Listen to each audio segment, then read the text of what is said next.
I want to ask you something, and I need you to sit with it before you even answer it. How long have you been holding everything together?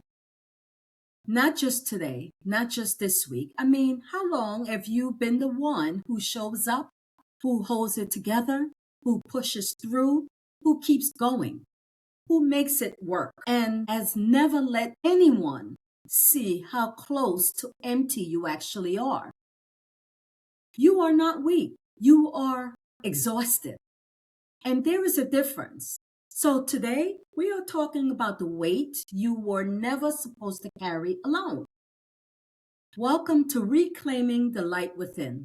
This is a space for honest healing, courageous reflection on identity, and forward movement for anyone who loves God but has not been surviving on strength, but has been surviving on strength that was never meant to be unlimited. I am Dr. Grace. I am a published author. I've been a nurse for over 30 years, an educator for 8 plus, and a woman who spent many of those years confusing endurance with wholeness. But here in this space, we do not deny the shadows. We walk through them so that we could reclaim the light that was always within. So 30 years of clinical nursing. In my 30 years of clinical nursing, I have watched something that no medical chart captures. I have watched strong people break quietly, not in crisis, not in collapse, but they break in the hallways after a meeting, or in a car before they walk through the door, or in the bathroom stalls. They hold everything together so well that no one ever asks if they are okay. Because strong people are never asked that question, are they? They are asked for help. They are counted on. They are the ones who people call. And the weight, guys, it accumulates silently, invisibly, faithfully, until one day that weight becomes the identity.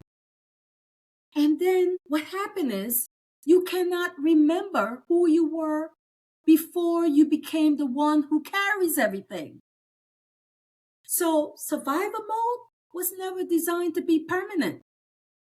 There is a physiological concept in nursing called compensatory mechanism. This is when the body is under threat.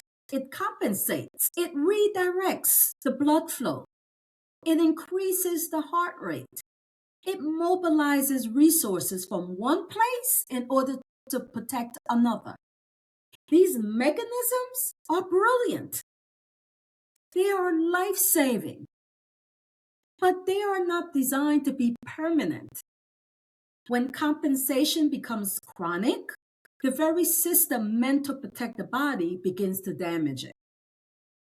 So the damage, the heart becomes enlarged, the vessels narrow, the reserve starts to run out.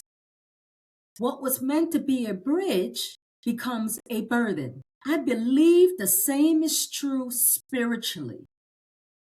Many of us learned early that survival requires strength, that love was conditional, that rest was a luxury, that asking for help revealed weakness. So we activated our compensatory mechanism, and we never turned them off. So we are still compensating for wounds that happened decades ago, still protecting ourselves from pain that already passed. And we call it faithfulness. We call it responsibility. We call it who we are. But God calls it something else. He calls it unnecessary. Let's look at the biblical story of Elijah. Elijah was sitting under a tree, a juniper tree they call it, and the story is found in 1 Kings verse 19. I want to take you to one of the most profoundest moments of scripture. Elijah had just experienced one of the most extraordinary victories in history, right? In prophetic history. He had stood alone on Mount Carmel, called down fire from heaven, and silenced 450 prophets of Baal. By every measure, he should feel powerful. He should have felt powerful. But the moment Jezebel threatened his life, something in him collapsed. Elijah runs, and then he stops. He sits down under this juniper tree, and he asks God to let him die. It is enough, he says. I am no better than my father. This is not a man without faith. You have to understand that. This is a man without reserves. He's burnt out, bone deep tired, spiritually depleted, isolated. He has been strong for so long that he has nothing left. Now watch what God does. God does not rebuke him. God does not tell him to get up and keep moving. God does not remind him of the victory that he just won. Angel, what happens? An angel touches him and says, arise and eat. God gives him food. He gives him nourishment. God gives him rest. And then God gives him more rest. Arise, eat, because the journey is too great for you. That phrase is worth everything. The journey is too great for you. Not a condemnation, an acknowledgement. God is not disappointed that Elijah is depleted. He is compassionate towards him in it. The provision came before the assignment. The rest, it came before the next instruction. The care came before the correction.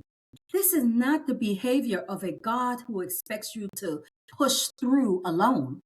This is the behavior of a God who knows what you are carrying and who refuses to let the weight kill you. So, let me share this. I have spent years equating rest with failure.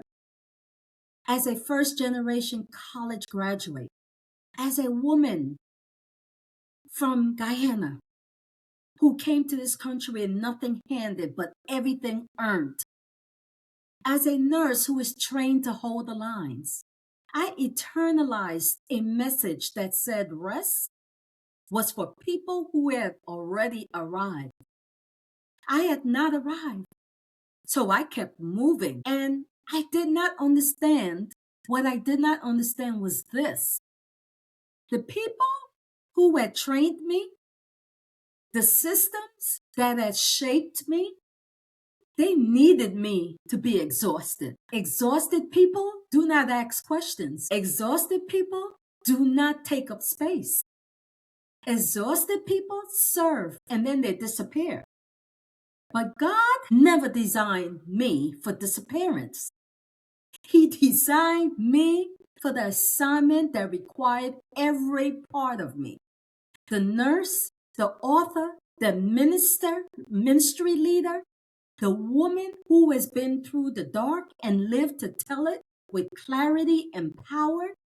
I had to learn that rest is not retreat. Rest is preparation. So think about what Beyonce said in her documentary, Homecoming.